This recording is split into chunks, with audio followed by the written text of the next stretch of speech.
Hello everyone, this is Aaron from Hybrid Skunkyards with my review of Cyberpunk Edgerunners. I have been anticipating Edgerunners mainly because I'm into Cyberpunk. I'm not just talking about the video game, I'm talking Cyberpunk as a genre. Shadowrun, Ghost in the Shell, Blade Runner, Beneath the Steel Sky. I'm always ready for more Cyberpunk. Hell, I've seen Johnny Mnemonic an embarrassing amount of times. But I'm going to talk a little bit about Cyberpunk 2077, the game, and its critics after the review, so stay tuned. So Cyberpunk Edgerunners. There's going to be spoilers, starting with this. It's the overall premise. The main character, David Martinez, he gets some heavy-duty cyber installed, and each time he uses it, he gets closer to becoming a cyber psycho. Now, the show itself was not made with the casual in mind. This was made for fans of Cyberpunk, because they do not explain a thing of what we who have ventured into Night City for a significant amount of time would consider mundane.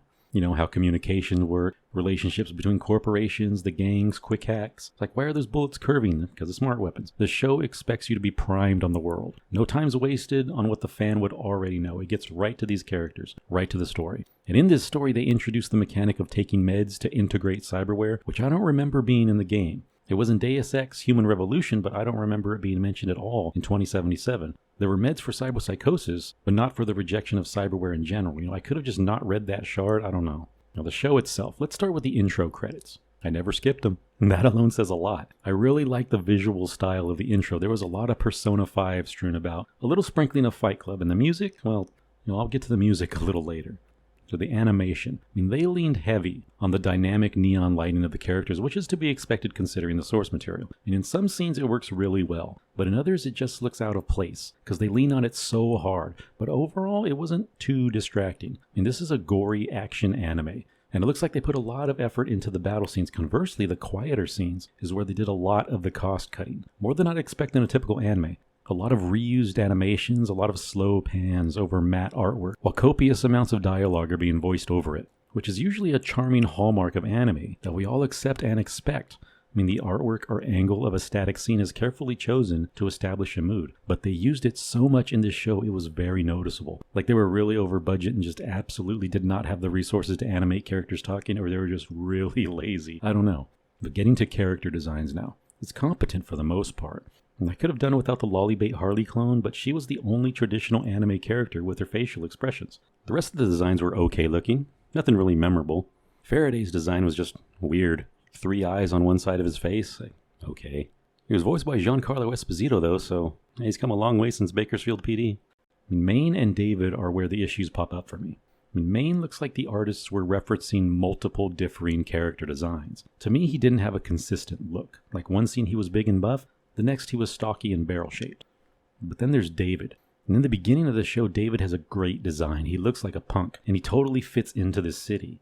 But then he gets his second form, and I'm like, I don't know about this look. It's a little awkward. And when he attains his final form, he just looks janky and cheap. Like the more powerful he gets, the less cool he looks. And now I'm thinking that might have been intentional. Making David more visually incoherent as he descends closer to cyberpsychosis. Now the story, and here comes the major spoilers. The first episode has one of the most disturbing sequences that has been depicted in anime in recent years.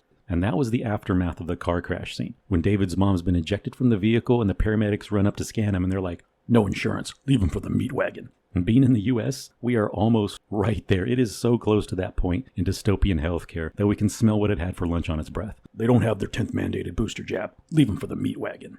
Paramedics didn't have to swear a Hippocratic oath until 2013 here. Let that sink in. The show pretty accurately depicts how urban gangs recruit into their ranks, giving David a place to be, a sense of family. Except Maine's not the head of a gang. He's the head of a merc crew, which is very different, but David is so naive he definitely doesn't know that difference. Maine keeps him around because the cyber David had installed that's driving him towards cyberpsychosis was supposed to be meant for him. But David was screwed right from the very beginning. Arasaka had him in the crosshairs from the get-go. The only chance he had to escape his fate was when his girlfriend Lucy erased his information from the Arasaka system. But she didn't tell him what she did or what she found out about him when she was in the system. Instead, she just kept it to herself. So he never got a choice to either deal with Arasaka's scheme or to just run and leave it behind. So that omission of information locks him into this path toward Arasaka. And this is when David transforms into his second form. Now, David was a fine red herring. But the true protagonist of this series is Lucy, and we learn that when she divulges her backstory.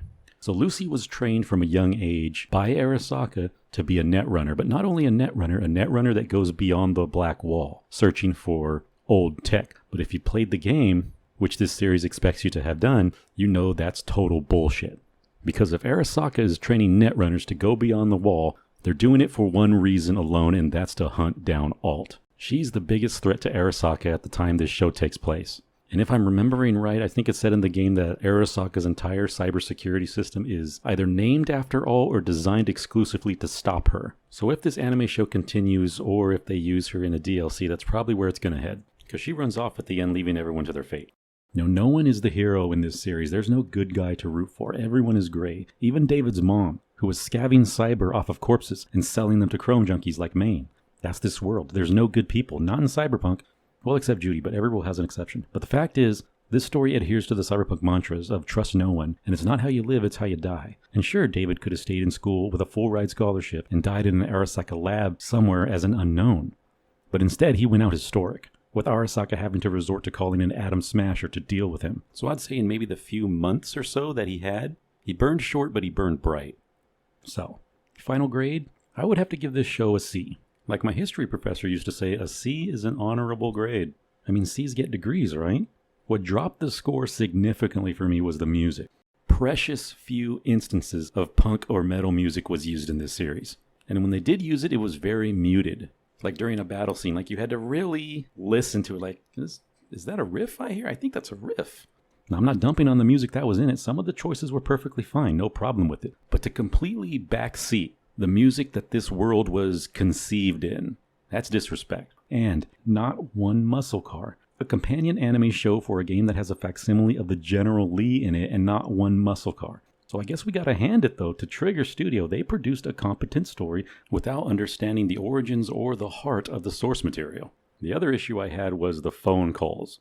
They weren't well done. The messages were going by so fast on the screen, I don't think the voice actors could properly emote the lines. And so what was produced was very stilted and jarring and took me right out of that moment.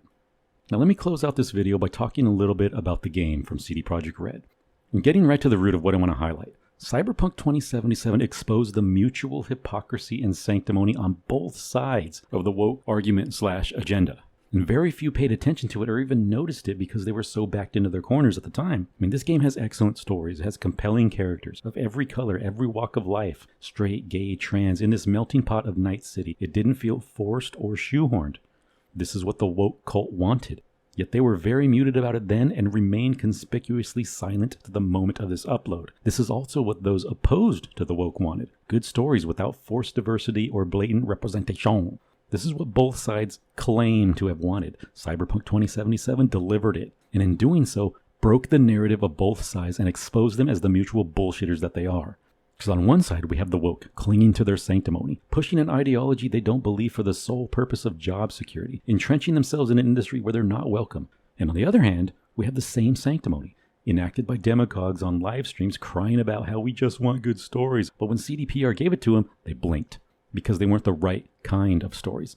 There's a good amount of gay in Cyberpunk, and a lot of ambiguity, and if that makes certain someone's uncomfortable, they're going to shy away from it, and not step on the landmine and focus on other things. So instead of highlighting the stories, which is what they were crying for, they focused on gameplay and bugs, because as someone who knows how to listen, I can say it's just as important to listen to what they're not saying. When 2077 came out, I played through it on a launch day PS4, and I experienced virtually none of the bugs so many of these people were hyper-focusing on. And they're focusing on them in lieu of espousing getting the kind of stories they claim to have wanted. Again, what they're not saying. In my entire playthrough, and I did all the missions and gigs except beat on the brat, I encountered one bug. One. My entire playthrough. And that was the one on the last mission of Claire's storyline, where the main character would not exit the truck after the race. That's it. I mean, there were times when I was just wandering around the map, and I just stopped and took a moment to do photo mode. Because some of the vistas, the neon-laden architecture, just looking down the street at a particular time of day looked incredible. But nah, bugs, glitches. The water doesn't splash when you shoot the bullets into it, bro. Game's garbage. Yeah, I heard them. What they weren't saying. And that's my review. Once again, thanks for watching to the end, and I will see you out there.